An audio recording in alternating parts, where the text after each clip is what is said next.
Dial-up internet. It wasn't just a way to connect. It was a rite of passage, a symphony of screeches and beeps that summoned the internet gods. If it worked, you were a hero. If it didn't, well, welcome to 1998. Back in the late 90s, the internet wasn't fast, or convenient, or frankly, good. To connect, you had to make a deal with your phone line. No calls, no interruptions, no mercy. And the noise, it for real sounded like a robot learning to scream. And yet, we loved it, because this wasn't Wi-Fi. This was adventure. Dial-up wasn't just internet. It was a negotiation. Your computer would call a server, like a teenager, nervously asking someone to prom. If the server picked up, you were online. What's insane is all this magic happened through your home's landline. Yeah, landlines were a thing. Every time you connected, it felt like you were accessing some forbidden world.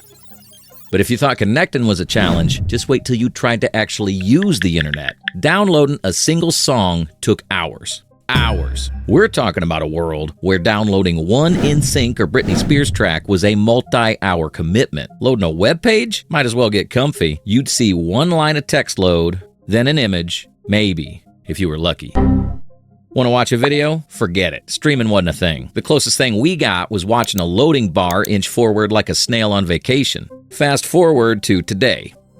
We have Wi-Fi, YouTube, Netflix, TikTok, crazy. And we get annoyed if a video buffers for 2 seconds. But back then, buffering was a lifestyle. We were ecstatic if we could download a 30-second clip that didn't look like pixelated Minecraft fan art. The concept of HD? Hilarious. The idea of 4K? Science fiction. But here's the real kicker. Dial-up and phones shared the same line. If your mom or sibling picked up the phone mid-download, you'd end up screaming out, "Hey, I was online!" And that was it. Congratulations. Your internet connection was done. It was like a technological version of Squid Game. Only one could survive. Everything you worked for, gone. Just like that. It was a level of betrayal unmatched in family history. Imagine explaining to Gen Z that once we had to wait those painful hours just to listen to our favorite song and plan our lives around whether or not mom needed to use the phone. Wi-Fi isn't just a luxury, it's a miracle.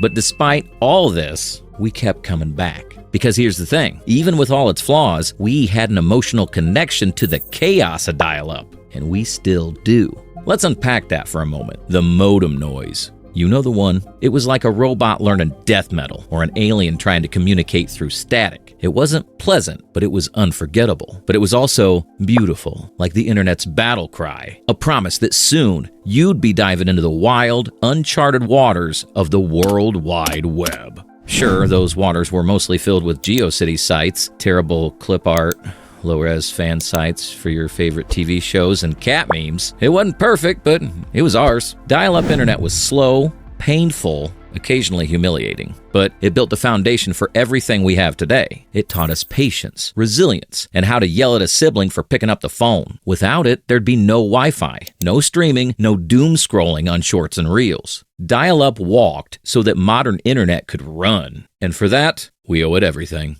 So the next time your Wi-Fi drops, just be grateful you have it at all. You survived the Hunger Games of the internet, and for that, we salute you. Totally.